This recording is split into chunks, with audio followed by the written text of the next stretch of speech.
के फंडे के विनिंग सीरीज 67 में मिलते हैं फर्स्ट क्वेश्चन के साथ।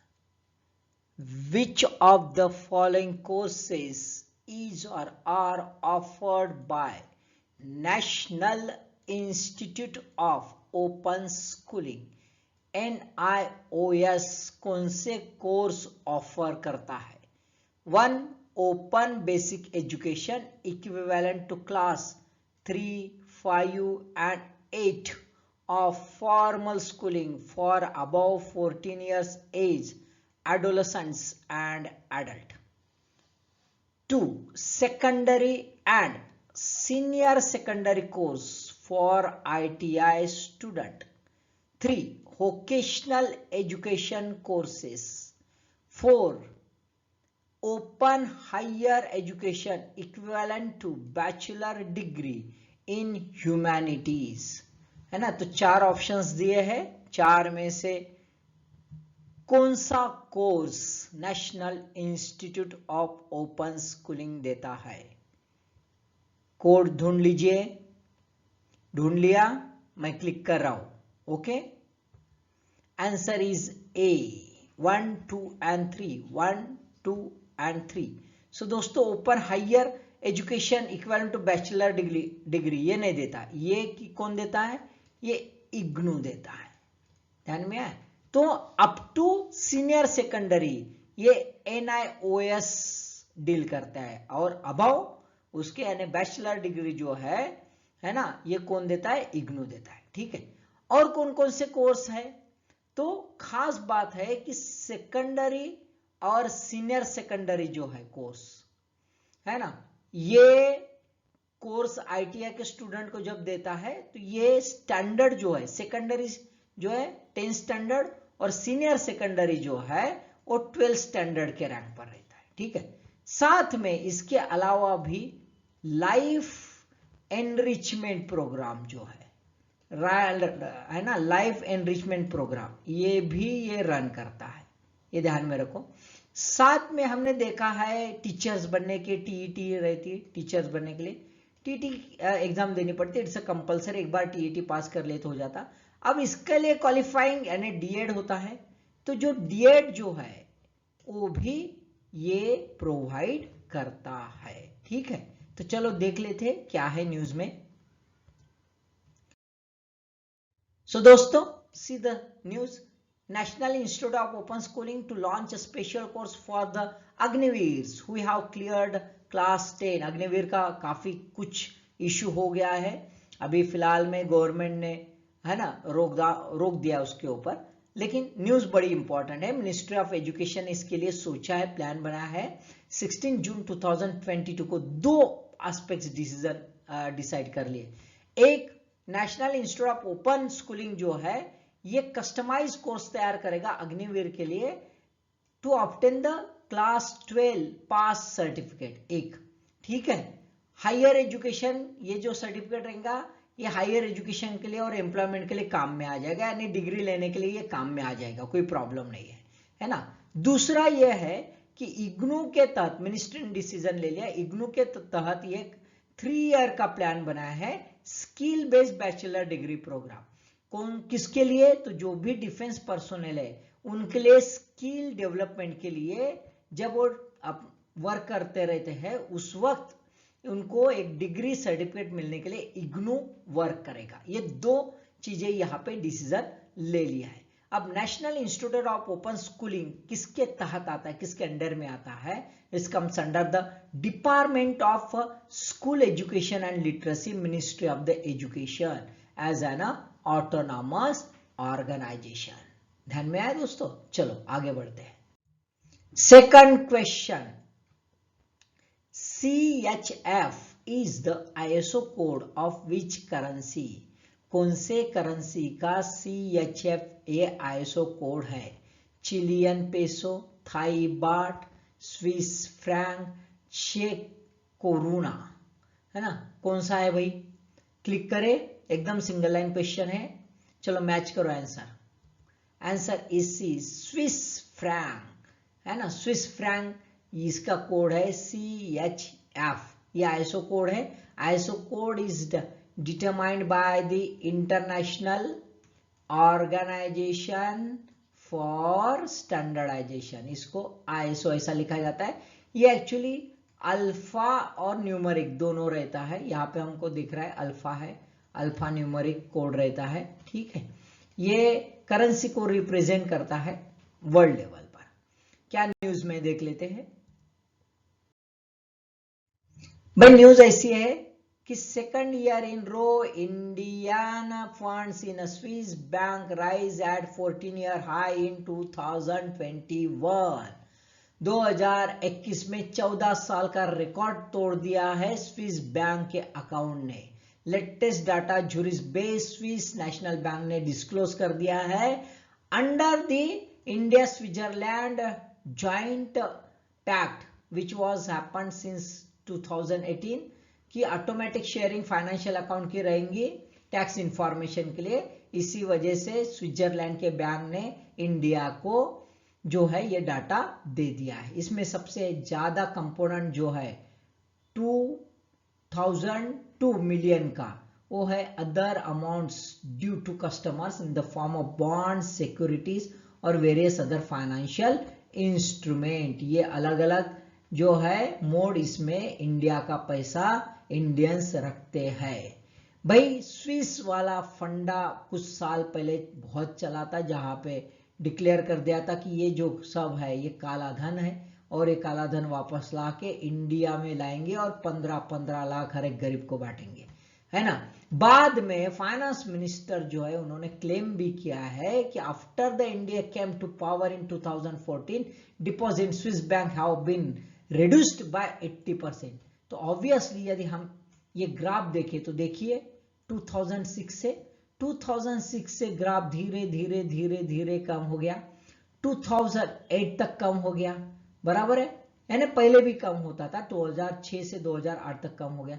2008 के बाद हल्का सा बड़ा, 2010 के बाद फिर से 2012 में कम हो गया, फिर से बड़ा है, फिर से 2014-16 तक कम हो गया और उसके बाद हल्की सी उछाल ली और अभी देखो तो जबरदस्त उछाल ले ली है।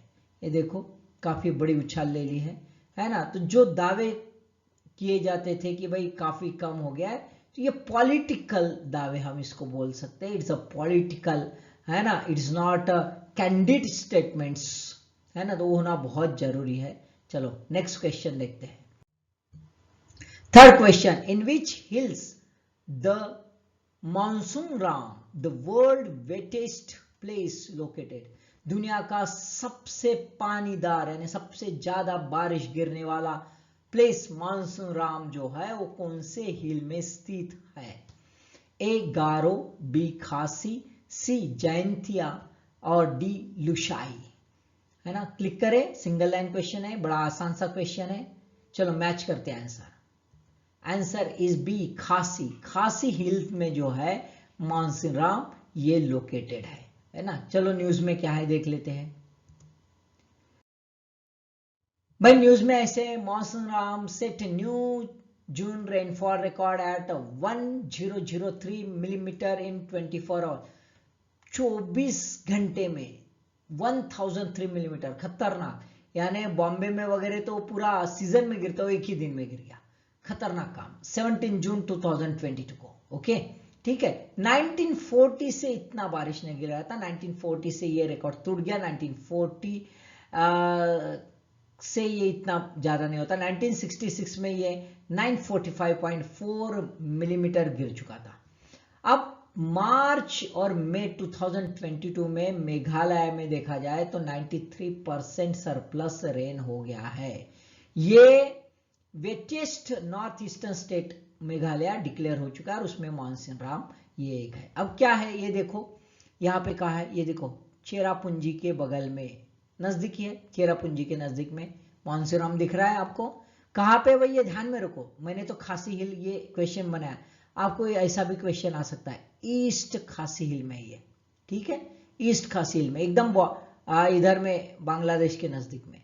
ये क्या है, तो ये सीधा सीधा ओरोजेनिक फेनामेना है ना। यहाँ से जो है ये पर्वतरांग है, यहाँ से विंडवर्ड साइड में ये ऐसे बढ़ते रहते हैं और जम से बारिश होती है, और इधर में फिर लीवर्ड साइड है, यहाँ पे बारिश नहीं होती। तो ये जो है ये पूरा हिली टेरन है। खासी हिल के 3 पार्ट है, ईस्ट खासी हिल, साउथ वेस्ट खासी हिल और वेस्ट खासी हिल, है ना। तो यहाँ पे मानसेराम कहाँ पे है, मानसेराम ये ईस्ट खासी हिल में, ठीक है। Fourth question, consider the following provisions with regard to the ancient monument and archaeological sites and remains act 1958।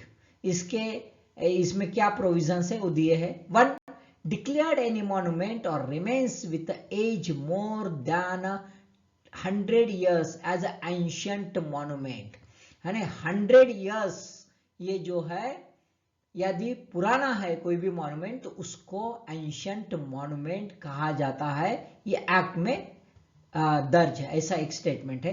दूसरा है construction within the diameter of minimum 100 metres of a declared ancient monument is absolutely prohibited. 100 metre के दायरे में, कम से कम 100 metre के दायरे में जो भी कंस्ट्रक्शन है मॉन्यूमेंट के, इसमें वो एब्सोल्युटली यानी किसी भी हालत में वहां पे कंस्ट्रक्शन नहीं कर सकते। विच of the above provisions is और आर करेक्ट, कौन से प्रोविजंस करेक्ट है हमें चूज करना है। आंसर दीजिए, जल्दी दीजिए। ओके चलो देखते हैं, मैच करते हैं आंसर। मैं क्लिक कर रहा हूं।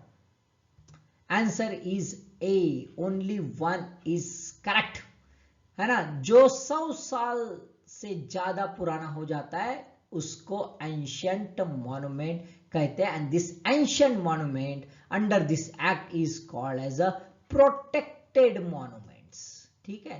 And then the sole responsibility of ASI, archaeological survey of India की पूरी जिम्मेवारी आ जाती है।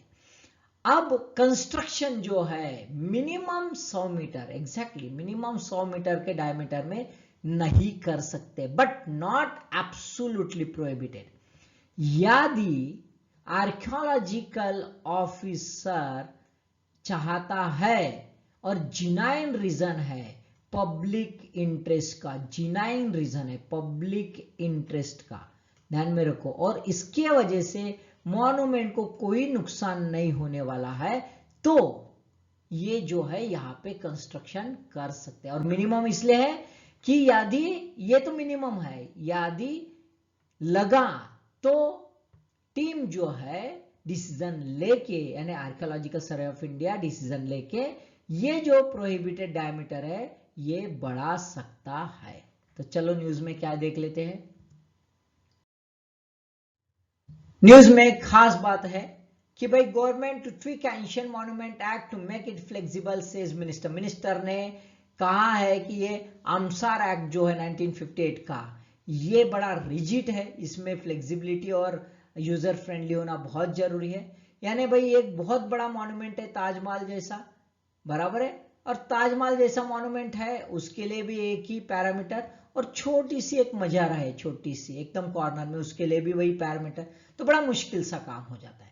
अब ये जो बात है, ये बात इसलिए है कि रिसेंटली एक जो जगन्नाथपुरी है वर्ल्ड क्लास हेरिटेज सिटी, इसको बनाने का सोच रहे थे। इसमें एंटी एनक्रोचमेंट का कुछ इश्यूज था जो 75 मीटर के दायरे में आता था मेघाना पाचेरी की इसमें, तो इसी वजह से ये इश्यूज आ गए हैं, ठीक है। तो मिनिस्टर ने मीटिंग ली अपने central advisory board of archaeology की दिल्ली में, और उसमें जो है जी किशन रेड्डी, इन्होंने कहा है कि भाई इसके लिए हमें कोशिश करने की सख्त जरूरत है। अभी यदि हम देखते हैं थोड़ा सा इसके बारे में, तो सबसे पहले क्या है, एक प्रोटेक्टेड मॉन्यूमेंट आता है ना, ये एक प्रोटेक्टेड मॉन्यूमेंट हो गया। प्रोटेक्टेड मॉन्यूमेंट का एक प्रोटेक्टेड एरिया हो गया, ये कौन सा एरिया हो गया, प्रोटेक्टेड एरिया हो गया। ये प्रोटेक्टेड एरिया के बाद 100 मीटर का दायरा है, इट्स 100 मीटर, है ना, 100 मीटर मिनिमम, ये 100 मीटर का दायरा है, इट्स अ प्रोहिबिटेड एरिया, ये प्रोहिबिटेड एरिया हो गया है, ठीक है। और उसके बाद जो है एक जो 200 मीटर का, ये 200 मिनिमम 200 मीटर का रहेगा, ये रेगुलेटेड एरिया हो गया। ठीक है, तो ऐसे एरियाज डिसाइड कर लिए है। Last question, which wildlife sanctuary is selected to establish India's first dark sky reserve? है ना, इंडिया की कौन सी वाइल्ड लाइफ सेंचुरी है जो इंडिया का पहला डार्क स्काई रिजर्व बनाने के लिए सिलेक्ट कर दी गई है?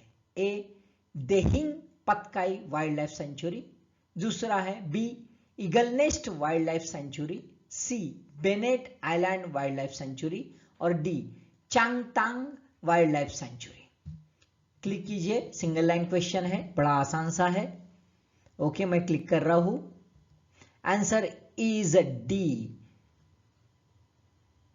चांगतांग वाइल्ड लाइफ सेंचुरी, है ना। चांगतांग वाइल्ड लाइफ सेंचुरी जो है ये इंडिया का फर्स्ट डार्क स्काई रिजर्व वहां पे बनने जा रहा है।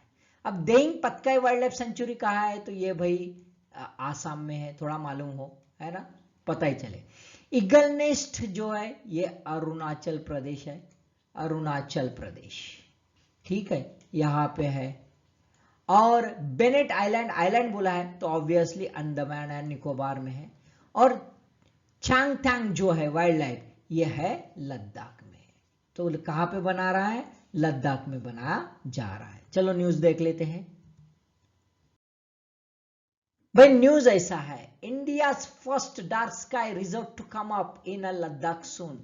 आपको देखो एक दिख रहा है ब्लू कलर, है ना, ये है एरिया, है ना। इट्स अ 22 किलोमीटर रेडियस, है ना, around the Henle observatory. Henle observatory जो है ये अपने ये चांगतांग नेशनल पार्क में है, वहां पे उसके अराउंड 22 किलोमीटर का एरिया जो है ये डिक्लेयर कर दिया गया है डार्क स्काई रिजर्व, है ना। ये हाइट यदि देखे जाए तो 4500 मीटर की है।